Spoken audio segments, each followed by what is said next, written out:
Ok, mi nombre es Irlandi Contreras y les hablaré sobre la mucosa olfatoria, su epitelio, los tipos celulares y el corion o lámina propia, además de las glándulas que forman parte de la mucosa olfatoria y como un tercer punto sobre los senos paranasales, la estructura histológica y su mucosa.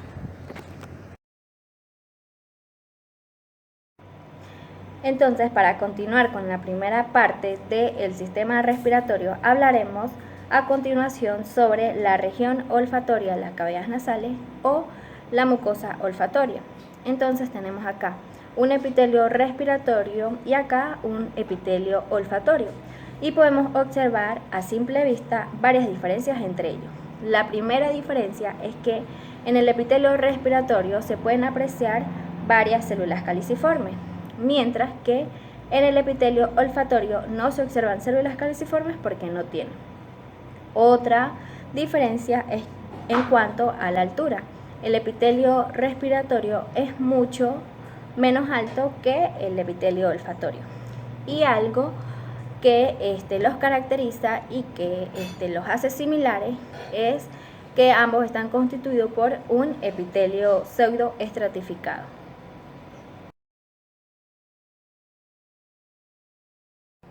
Ahora hablaremos con mayor detalle sobre la mucosa olfatoria, la cual se encuentra en el techo y en parte de las paredes de la cavidad nasal. Como ya mencionamos anteriormente, esta mucosa está constituida por un epitelio pseudoestratificado, la cual es más grueso que el epitelio no sensorial, es decir, que el epitelio respiratorio. Como su nombre lo indica, esta mucosa tiene una función principal que es que actúa como un receptor olfatorio. Otra de las características importantes es que está tapizado por un epitelio olfatorio muy especializado que mencionaremos más adelante y se distingue por tener una coloración parda amarillenta leve que es causado por un pigmento que también mencionaremos más adelante y que es producido por células de este mismo epitelio y por glándulas asociadas. Ahora, para posicionar mejor este epitelio, podemos observar la imagen en donde la porción apical se dirige hacia lo que son las fosas nasales o la cavidad nasal y la porción basal se dirige hacia lo que sería la lámina cribosa del etmoides, el bulbo olfatorio, etc. Es decir, la mucosa olfatoria está adherida directamente a lo que es el tejido óseo y por lo tanto no tiene una submucosa como tal. Este tejido conjuntivo contiene una abundancia de vasos sanguíneos y linfáticos.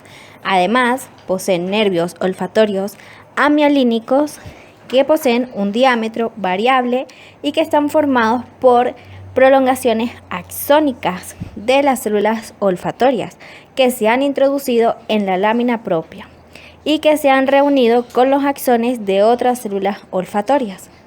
También la lámina propia está ocupada por glándulas de Bowman de secreción serosa y se observan además sus conductos excretores que perforan el epitelio y secretan su producto en la superficie epitelial.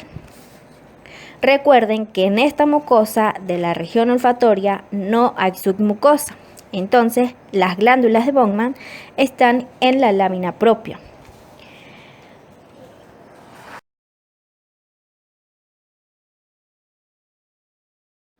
Este es otro corte donde podemos comparar acá el epitelio respiratorio con el epitelio olfatorio. Y como pueden ver, el epitelio olfatorio es más alto que el epitelio respiratorio.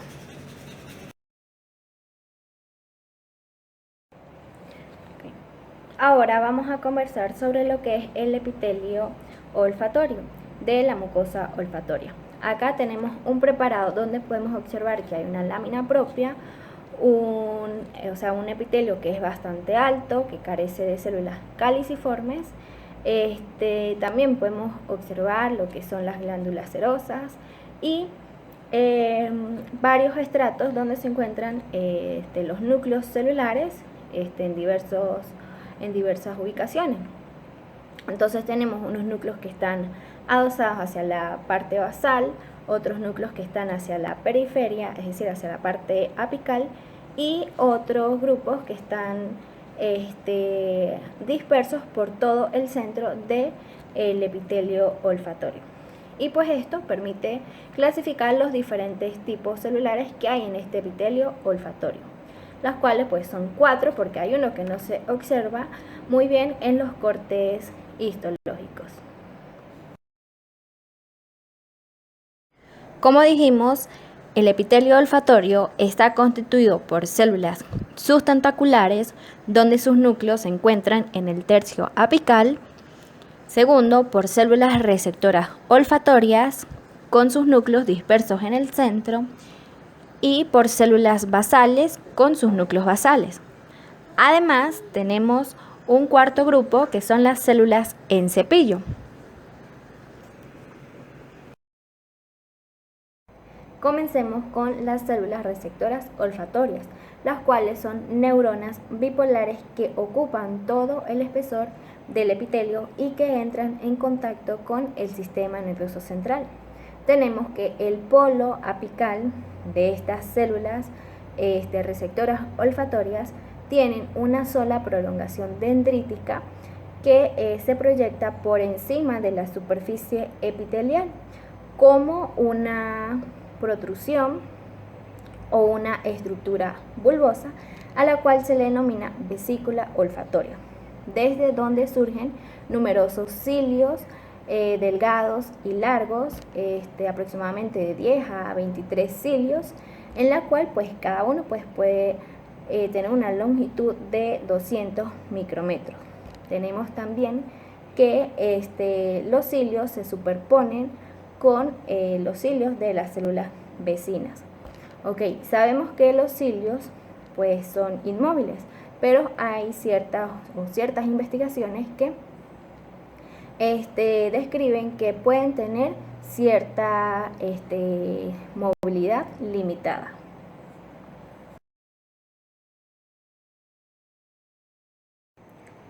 Como estas células son neuronas bipolares, debemos mencionar su otro polo, que es el polo basal, en la cual pues se origina una prolongación axónica que es amielínica, en la cual pues abandona lo que es el compartimiento epitelial hacia lo que es la lámina basal o la lámina propia.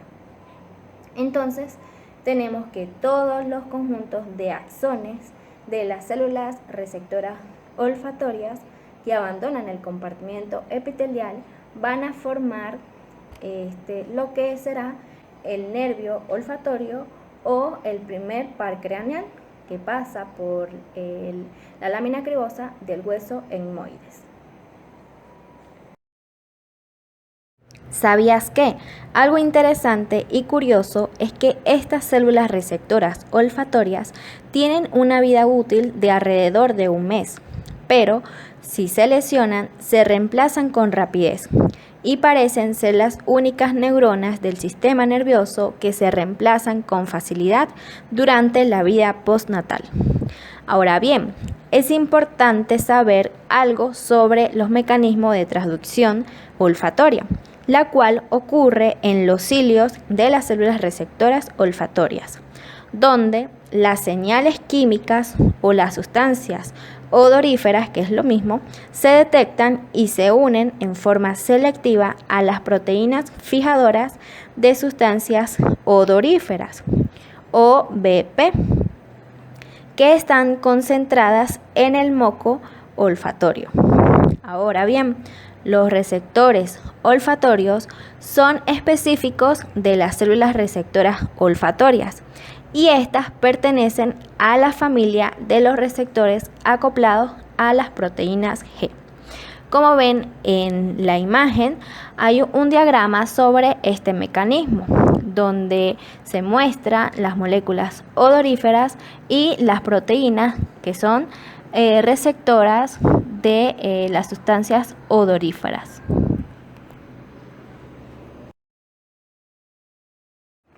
Ok, ahora hablaremos sobre las células de sostén, también llamadas células sustentaculares, que son células cilíndricas semejantes a las células gliales, que además proveen sostén mecánico y metabólico a las células receptoras olfatorias. Algo muy importante a saber es que estas células sintetizan y secretan proteínas fijadoras de sustancias odoríferas, justo las que mencioné anteriormente. También es importante saber que estas son las células más abundantes del epitelio olfatorio y sus núcleos ocupan una posición más apical en el epitelio, lo cual es importante para su identificación en el microscopio óptico. Otra característica de estas células de sostén es que poseen microvellosidades abundantes en su superficie apical y además muchas mitocondrias. A su vez, en su citoplasma también hay una gran cantidad de cisternas de retículo endoplásmico liso y en menor cantidad retículo endoplásmico rugoso. Cabe acotar que también posee gránulos de lipofucsina, el pigmento que mencioné anteriormente, la cual le otorga ese color pardo amarillento leve a la mucosa olfatoria. Ok, pero hay algo muy importante y es que entre estas células de sostén y las células receptoras olfatorias hay uniones adherentes.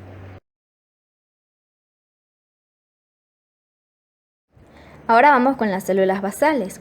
Estas son las células progenitoras o células madres a partir de las cuales se diferencian las nuevas células receptoras olfatorias y las células sustentaculares. Estas células son redondeadas y pequeñas que se encuentran cerca de la lámina basal y sus núcleos también se encuentran adosados hacia la lámina basal, justo por debajo de los núcleos de las células receptoras olfatorias, como lo hemos visto en los preparados histológicos de las láminas que he mostrado. Estas células presentan función de célula de reserva o citoblasto.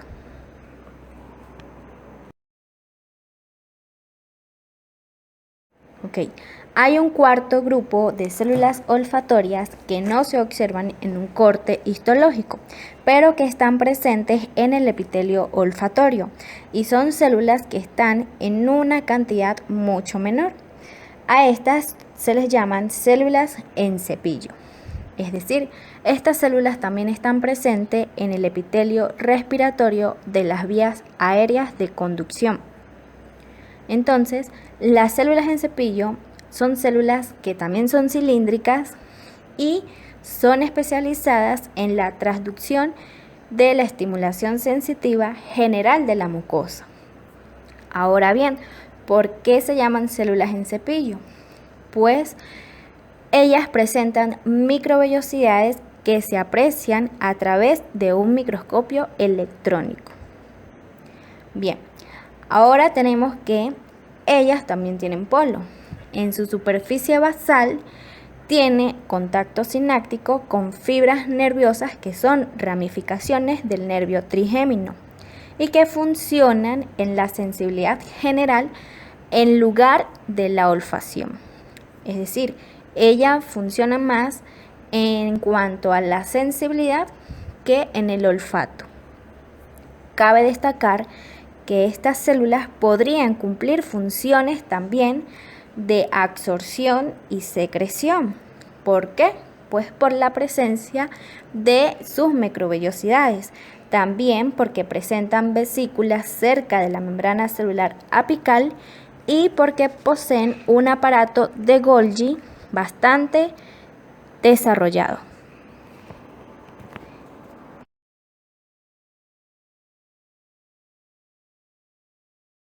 A manera de resumen, acá muestro un esquema donde se observan los tres tipos principales de células ubicados en el epitelio olfatorio, como es la célula olfatoria, la célula de sostén o sustentacular y la célula basal. En cuanto a la célula olfatoria, podemos ver la vesícula olfatoria desde la cual se extienden los cilios largos inmóviles. En la parte basal se pueden observar los axones de las células olfatorias, en la cual en conjunto forman un nervio olfatorio. También se observa la glándula olfatoria o de Bowman y su conducto excretor. Ahora continuamos con las glándulas olfatorias.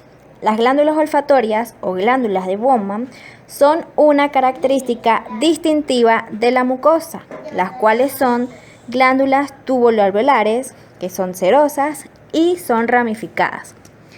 Estas envían sus secreciones proteicas hacia la superficie olfatoria a través de conductos excretorios cortos y compuestos por células cúbicas. Esto los que hemos visto en los preparados que les he mostrado.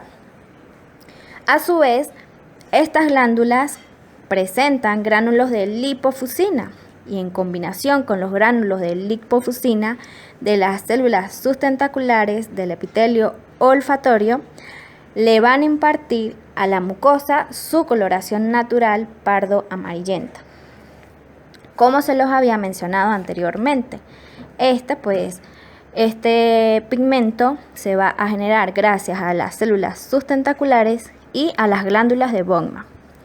Ahora, cabe acotar que la secreción serosa de las glándulas olfatorias actúa como una trampa y solvente para las sustancias odoríferas, es decir, permite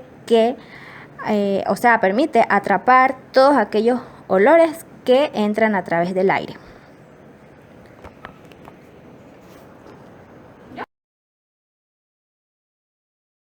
Continuamos con los senos paranasales. Estos son espacios llenos de aire en los huesos de las paredes de la cavidad nasal.